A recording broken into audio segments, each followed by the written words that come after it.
Good morning, everyone. I am Nahla Hamouda from the College of Pharmacy with Macon University. In this video, I am going to talk about anatomical terminology. Previously, we have talked about medical terminology in terms of their types, like prefix, suffix, root, and abbreviations. But today, I'm going to describe medical terminology according to the different body organs, so it's easier for you to pick up the meaning of the medical terminology. First, let's describe the head. The head, if you read the occipital, it means also related to the head. The eye, we say ocular or ophthalmo, like ophthalmology is the science related to the eye. The tear glands, they are called the lacrimal glands. So if you read lacrimal duct, it's the duct related to the tear gland. Nose, we say nasal or rhino, like rhinorrhea means the discharge from the nose. Mouth, we say oral. Cheeks, we say buccal. Teeth, we say orthodontic. Tongue, we say lingual. And if we want to describe something under the tongue, we say sublingual. Salivary gland, we call salivary or adeno because adeno means gland. Ear, otto or udi. Hair, it's called tricho. And the whole face we call facial, like facial expression. Related to the head, we have a very famous specialty in medicine called ENT. This is a very common abbreviation. It means the ear, nose, and throat.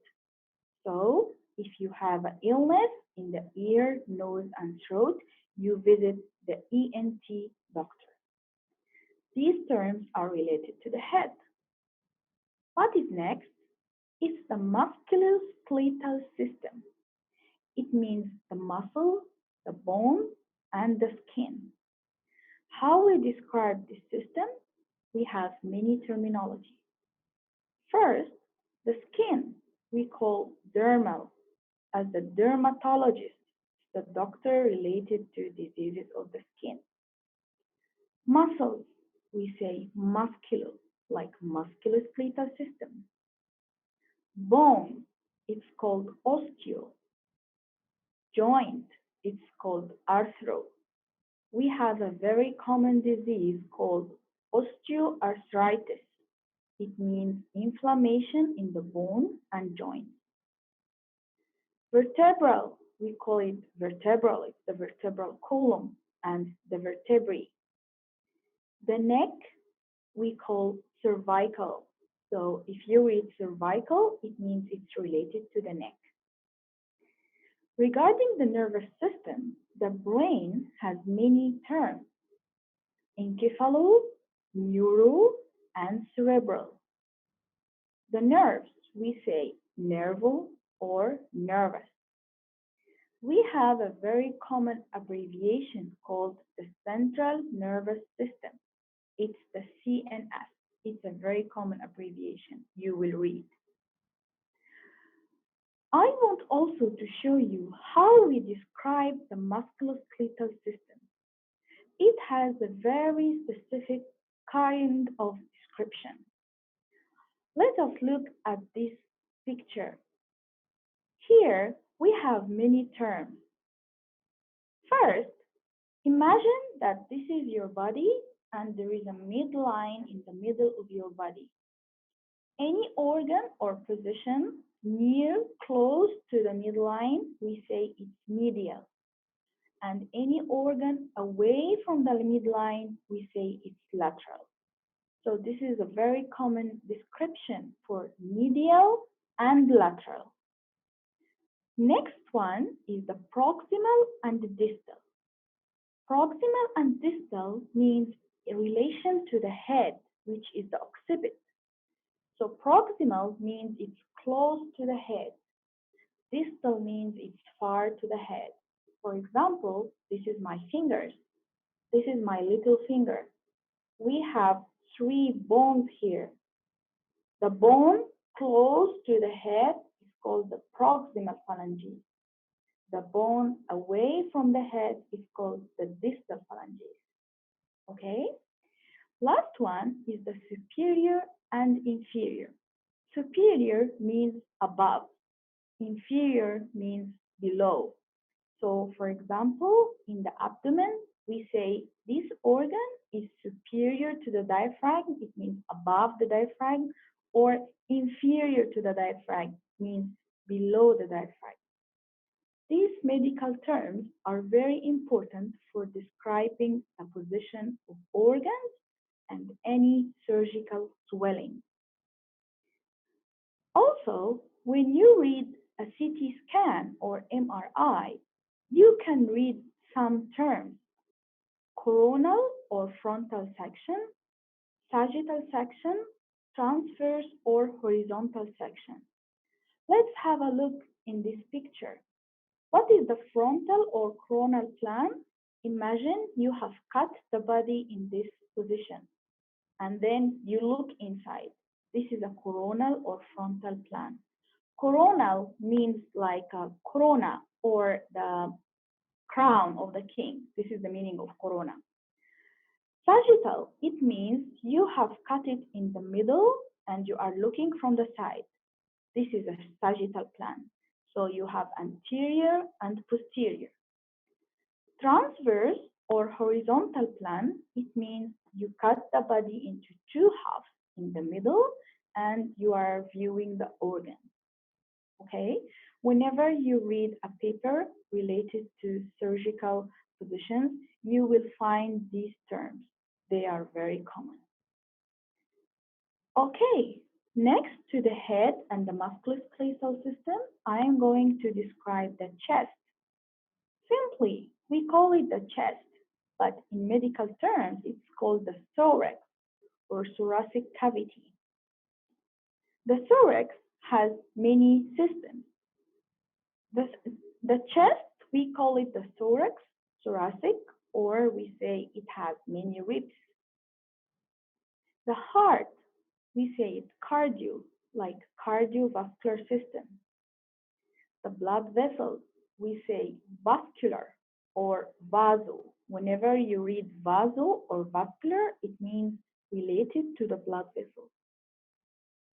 Blood, whenever you read heme or emia, you know or understand it's related to the blood.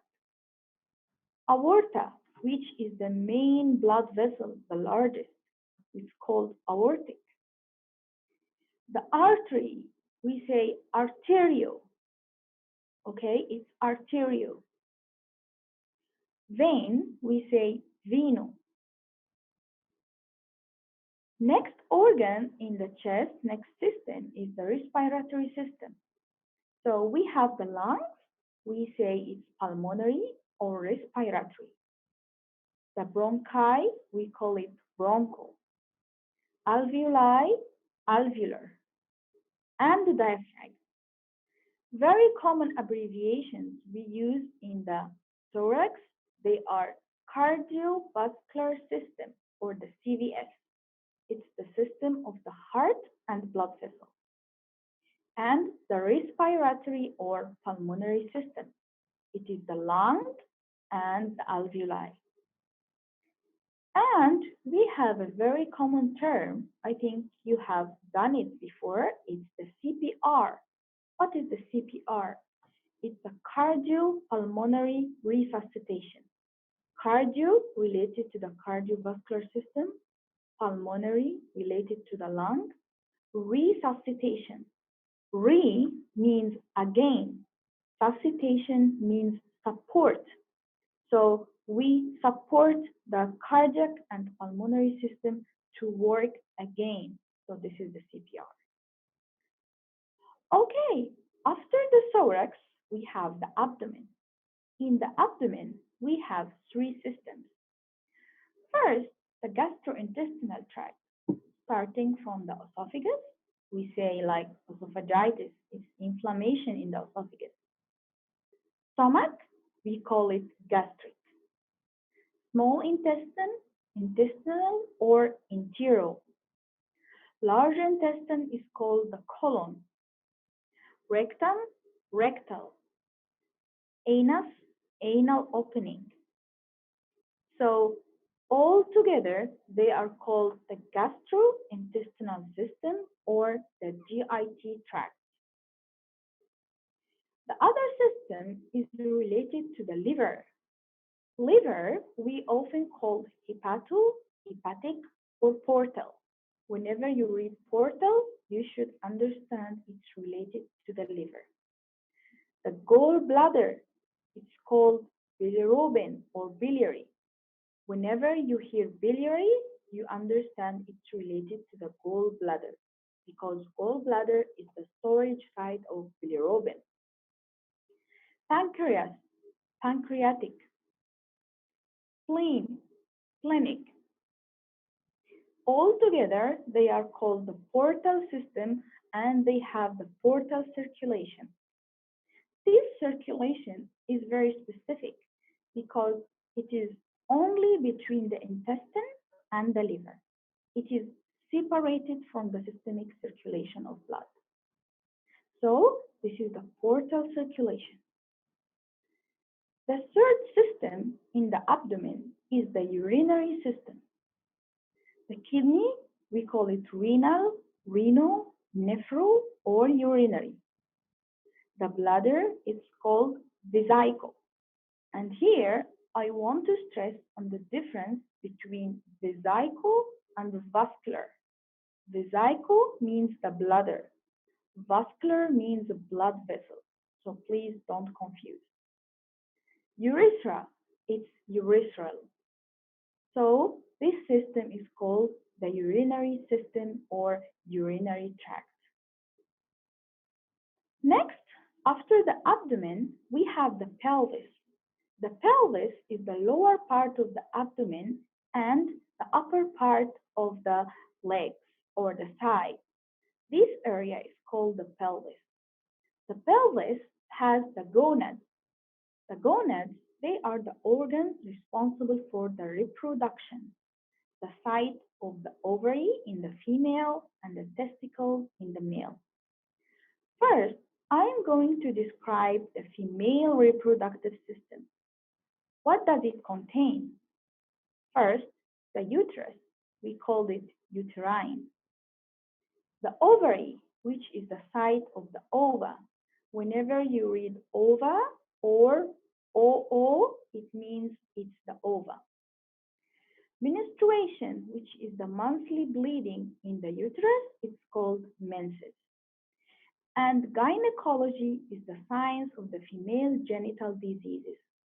So, if any female has a disease related to the female reproductive system, she visits a gynecologist. Next is the male reproductive system. Also, we have the prostate. We call it prostatic. Testis is called the testicle. Sperm, they are called spermato or spermatogonia. Whenever you hear this definition, you understand it's related to the sperm. The penis, we call it penile. And the branch of medicine related to the diseases of the male reproductive system is called andrology because the main male hormones are called androgens. So it's called andrology. Okay? Thank you so much for listening. Thank you.